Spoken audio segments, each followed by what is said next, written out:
Great stuff. Hashtag to use is TopSport. We'll be looking at some of your comments later on in the show. Remember, we are asking you about that Manchester City UEFA ban. They will be missing from the Champions League for 2 years. They will undoubtedly appeal it. But for now, who do you think will occupy that top 5 spot? And what do you think really will be the domino effect? Do you see Pep Guardiola really staying at Manchester City without UEFA Champions League action? But then again, anaenda wapi? Guys, Football Corner is just around the corner. Right now, we're focusing on all matters road to Tokyo. We did talk about boxing. Now it's time for table tennis. Pleasure to have in studio Brian Mutua, who is a national player for the table tennis team. I am also joined by Andrew Mudibo, who is the president of the Kenya Table Tennis Federation and head coach of the national team, Kennedy Otieno, as well. Gentlemen, thanks for being here. Pleasure. Thank you. Let's get right into it. Presda, I'll start with you because the big one is coming. We'll talk about top 16 in just a bit, but the big one is coming in the next few months in July. Yes. How are the preparations going? The preparation has been, for us, it has been an ongoing path. We first exposed Brian, who is under an Olympic Solidarity Scholarship. We took him to Denmark, and from Denmark, he's participated in the All African Games. And for him as a player, he will talk for himself. And then we can pass the sword to the coach to, Exactly. to express how they have been progressing. Yeah, and actually there are 4 slots up for grabs for African teams at the Tokyo 2020 Games. Coach, unajisikiaje? How is the team? Brian, I know there's a lot that a lot of people want to know from a player's perspective, but first, Coach, as the leader and guider of some of these players, how are you feeling? I feel in place because I think we have a good chance to qualify. Keeping in mind that these players that we're going to play against, they are players that we know and we've played them before. So there's a high chance that we can qualify, especially in doubles and singles also. Yeah. Can do qualify, yes. Brian, you already won something in Uganda a couple of months ago. Tell us about that competition and tell us how you're feeling. Has it motivated you for what's coming up? Unajisikiaje? Actually, it boosted my confidence a lot. Winning that tournament, having in mind that there are different opponents from Ethiopia, Uganda, Kenya, and also Tanzania. So it boosted a lot my confidence, and I think that it was a good preparation also for the qualifiers. Great. And I'll get back to you, Mudibo, because when we talk about the African perspective, we were just mentioning this in the break. Who are the competitors? Egypt have already qualified for Tokyo. Who are the other competitors you're looking at? The others who we are looking at would obviously be Nigeria. The good thing is that for Nigerian players, there's an Olympic rule about the number of players who you can enter. Nigerian players qualified during the All African Games. Yes. Now that leaves, it opens up the gap for us. Let me put it the same way, maybe like how the current position where we are in, let's say, football, Manchester City being knocked out, it opens up the spot for the next person to come in. Mm-hmm. Now for us, we do not want to say that we want to look at the worst, the least block or the last slot. We want to get the top spot. Yeah. Now for us, apart from the Egyptians and Nigerians, as the coach has said, Senegal, I think anybody who will be participating in this qualifying tournament in Tunisia, everybody is preparing for it. So just for clarity, February 24th to 29th are the dates for the competition, the qualifiers. The qualifiers, it's there are 2 events that will be happening at the same period. That is 24th to 26th is the Africa Top 16, where Brian will be the representative in the tournament from the region, because our region has got 14 countries, so Brian is the regional champion. Right. And then from 27th to 29th is now the final Olympic qualifier. Okay. The reason why we'll be going as a team from 22nd is that we also need to build up during that period when Brian is playing. There'll be other countries that are there. Yeah. So the training will continue for us. Right. Yes. And just in terms of what we were talking about before, there are now 2 slots for clarity, because there are 4 African slots, you know, at the Tokyo Games. But now, courtesy of Egypt already having qualified because of their ranking, I believe, and now Nigeria, courtesy of the 2019 African Games. Are we now vying for one of the 2 slots remaining? Yes, we are vying for one of the 2 slots. If we do not get, and depending with how the players play, there's still another it's more like a wild card event that should be held in April, I think in Qatar, where everybody from all over the world, those who didn't qualify, will be trying their luck now at that event. Right. Now for us, that is a tougher event. These other ones, it's easier. Yeah. Because you're facing just people from the continent. But if you now need to go to the rest of the world, then it's a tall order. Exactly. And something I find very interesting about table tennis is, for lack of a better term, coach, haiheshimu miaka ama umri. Does not. You know, you'll find an 18-year-old playing with the likes of Quadri Aruna, who's 30. Yes. You'll find an Olajide Omotayo, who's the current 2019 African Games champion, playing with a 15-year-old, just as long as you're in the male category. For sure. How far do you think that level of intimidation gets into the mind? Let's talk about Brian, for example, here. I know the likes of Nigeria and Egypt might not be taking part courtesy of already having qualified. But when you know you're going to face maybe the second best in the continent, how do you feel? And how do you prepare them? It's a good experience to play against top players who have played before, but it doesn't matter. The level of your skill does not match their level.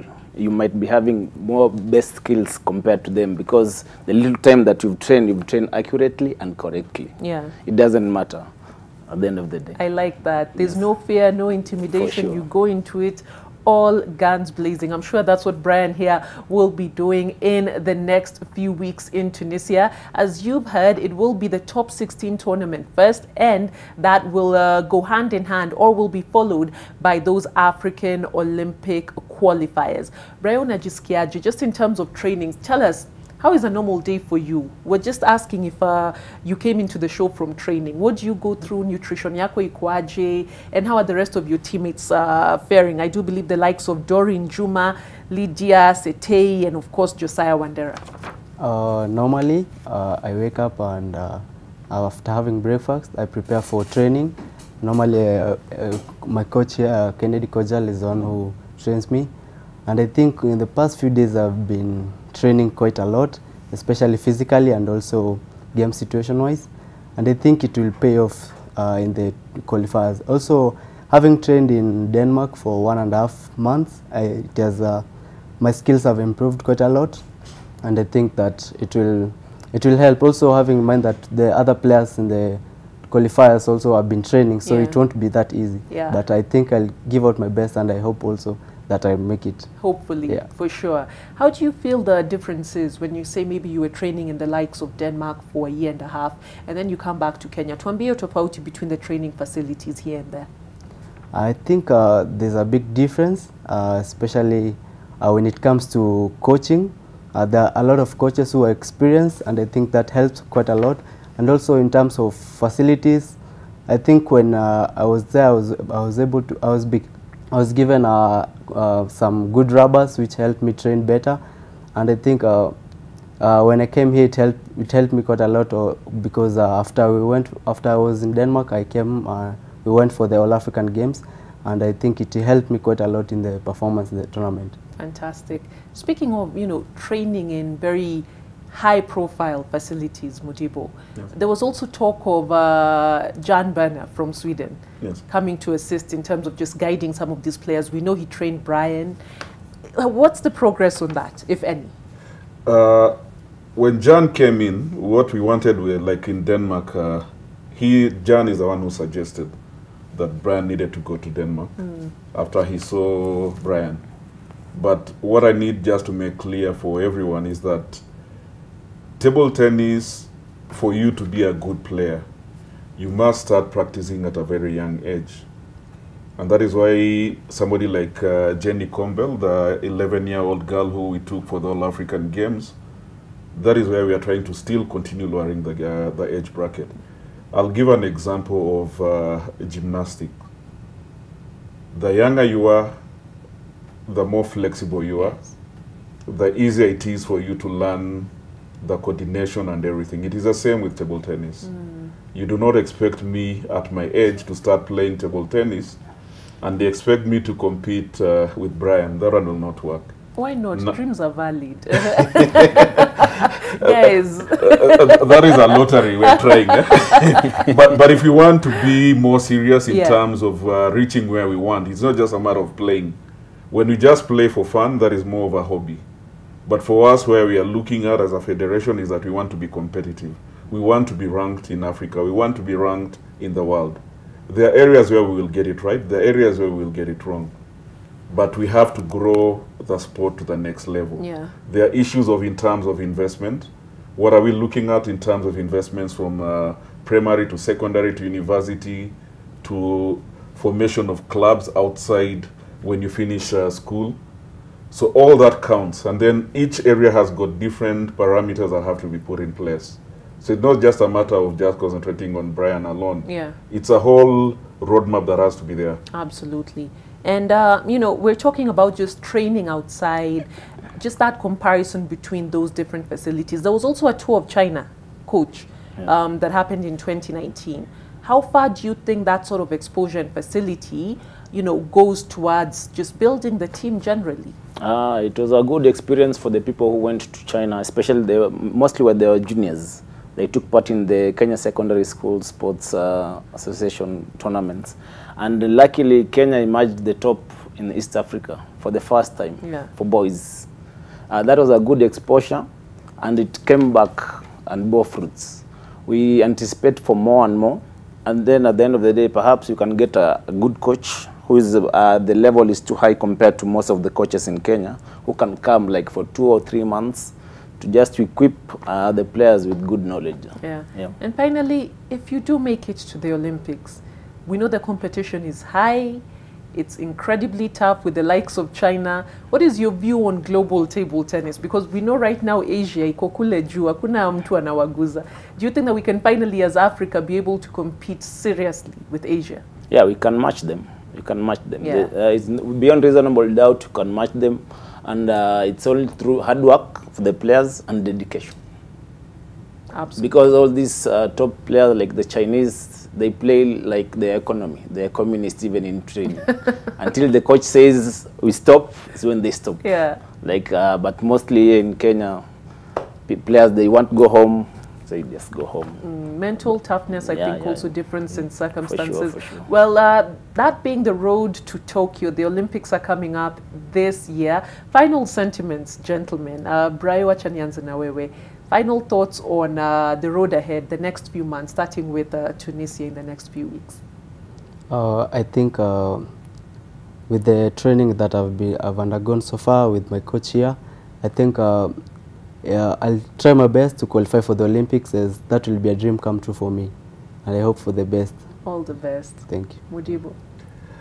For me, mine is just that as we go through this process, Brian going and the team also, it's setting level for the growth of table tennis in the country. It's setting for Brian and the others to be looked at in terms of being role models for the younger players who are coming up. And I believe their performance, we will learn from what they are able to. If he doesn't qualify, it is still a learning process for us. We are proud of our players, we are happy of our players. And I know Brian and the team will give a good account of themselves. And from us as a federation, we will continue promoting the game all over the country. It is not just in Nairobi, it's all over. Fair enough. Coach. Yes, we hope for good results. At the end of the day, we pray that you're going to qualify, because you've put in much, and this is not the end. Yeah.